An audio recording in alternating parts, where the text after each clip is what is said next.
mois de juin. Alors moi, en tant que sculptrice, j'ai des questions à te poser. Est-ce que tu travailles sur modèle ou est-ce que tu, comme moi, tu as une inspiration spontanée et tu fais au feeling ce qui sort de la terre? Tu travailles comment en fait? Oui, en fait, j'ai pas de modèle. Je pose mon pain de terre et je sais pas en fait ce que je vais faire. C'est la terre qui... c'est dans le mouvement de la terre naît un personnage et je poursuis dans ce sens. D'accord, oui, en fait, un petit peu, moi c'est un petit peu la même chose en fait. Je fonctionne sur inspiration. Est-ce que tu peux nous parler un petit peu de ton parcours en tant que sculptrice? Est-ce que ça fait très longtemps que tu fais ça? Est-ce que tu fais autre chose? Depuis toute petite, je dessine, j'ai toujours aimé les arts. Et puis après le bac, je me suis spécialisée dans les études d'art plastique. J'ai passé une licence d'art plastique et après j'ai continué à travailler la terre parce que c'était vraiment le médium qui me plaisait le plus par rapport au dessin, la peinture, etc. Et ensuite j'ai ouvert mon atelier. Donc j'ai ouvert un atelier dans le Gard pendant plusieurs années dans lequel je produisais mes œuvres et j'ai donné aussi pas mal de cours à des élèves. D'accord, et tu continues à enseigner aussi?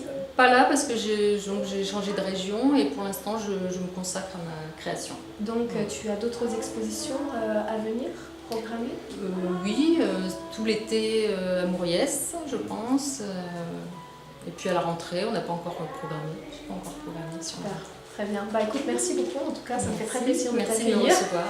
Et voilà, donc on est très contents. Merci beaucoup. Au revoir, merci.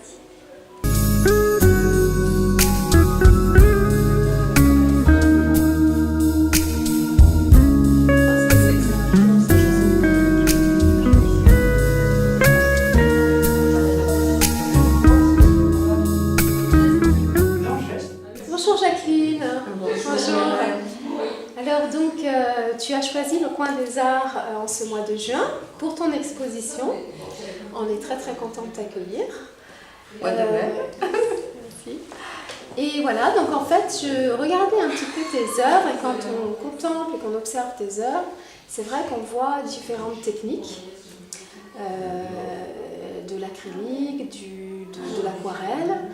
Et moi, je me demandais si ce qui t'inspire, enfin ce qui te motivait quand tu commences une œuvre, puisque tu explores plein de peintures différentes et aussi de l'abstrait, du figuratif. Donc, ce qui t'inspirait pour commencer une œuvre, en fait, au départ, voilà.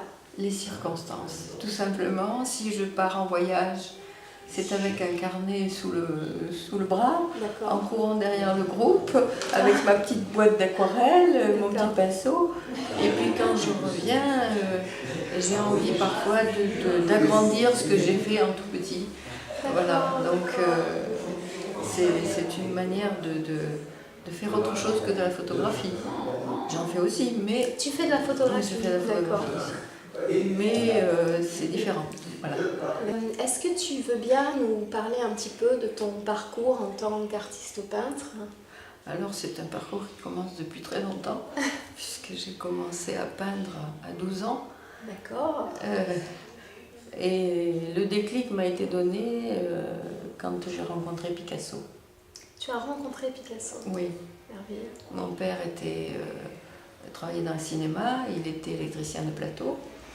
Et Picasso ne voulait personne sur le film de Clouseau, Le mystère Picasso. Il ne voulait personne, mais comme il aimait bien mon père, il a accepté que je vienne toute une journée.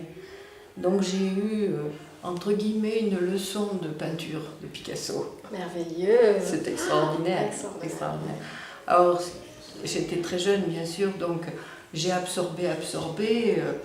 Et puis en rentrant, j'ai dit à ma mère, moi je veux des pinceaux, je veux de la peinture, et voilà, c'était parti. Wow, quel bel élément déclencheur, hein. C'est extraordinaire. Voilà.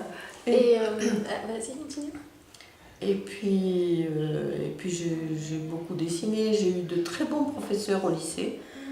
J'ai appris beaucoup de choses avec ces professeurs qui étaient excellents. Et puis par la suite, je n'ai pas fait les arts déco à Nice, parce que je vivais à Nice, je suis niçoise. Et ma mère n'ayant pas voulu, C'est une époque où on écoutait ce que les parents disaient. Et donc, mais par la suite, quand je suis allée vivre à Paris, je suis allée aux Beaux-Arts à Paris. Tu as donc fait les Beaux-Arts à Paris. Voilà. Oui. Et là, j'étais adulte, donc je pouvais faire Et tu es restée d'ailleurs sur Paris, tu as exposé sur Paris. Voilà.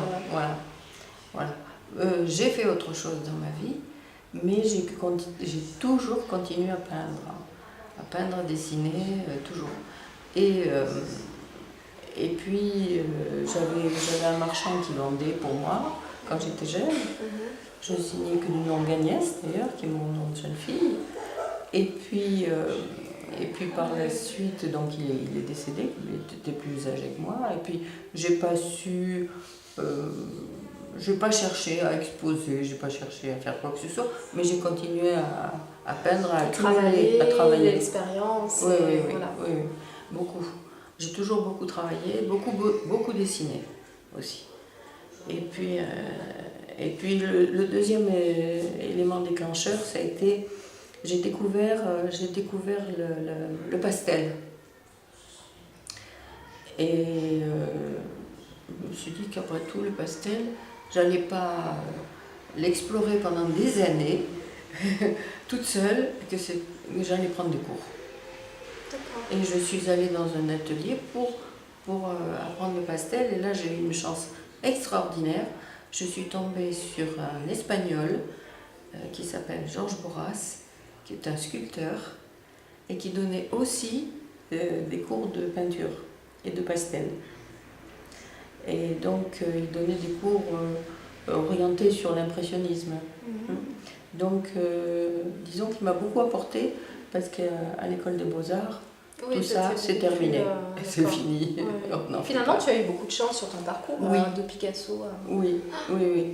Et donc, ça a été un autre élément déclencheur, et il a déclenché aussi mon envie de faire de la sculpture. Ah, merveilleux. Parce que c'est un sculpteur qui est à ses côtés en France, qui vit de D'ailleurs, son tu œuvre. exposes en ce moment aussi à d'autres endroits pour tes sculptures, par Voilà. Tu peux en parler aussi, que les gens puissent... Voilà, je fais donc du bronze, des femmes en bronze, des animaux en terre cuite, et relativement classiques, même très classiques. Enfin, on peut être très classique et avoir sa patte personnelle. Et voilà. Et j'aime bien qu'il reste la trace des doigts dans la terre et dans l'œuvre. D'accord. Et là, par rapport à notre exposition ici, c'est vrai que donc, tu as différents thèmes. Tu as ce que tu appelles les musicales. Les musicales, de ces petites dames ravissantes que tu peins sur du papier à musique, c'est ça? Voilà, qui sont faites à l'encre.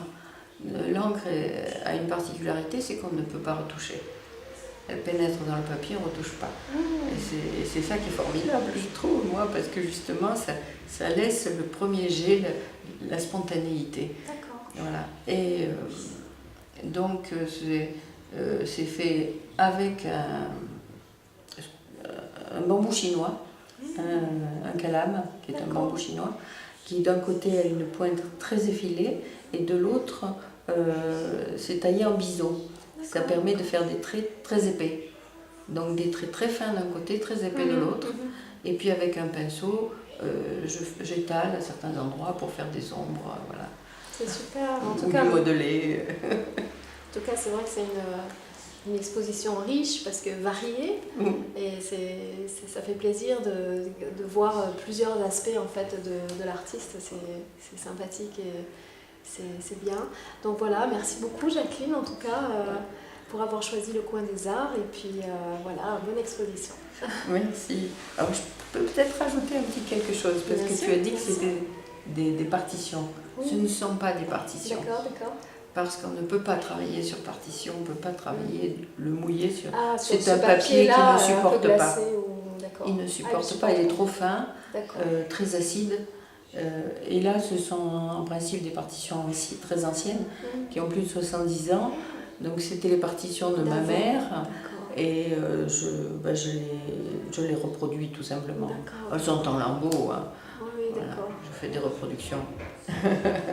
Bon, bah, merci de cette précision en tout cas. Et donc bonne exposition pour ce mois de juin. Merci beaucoup.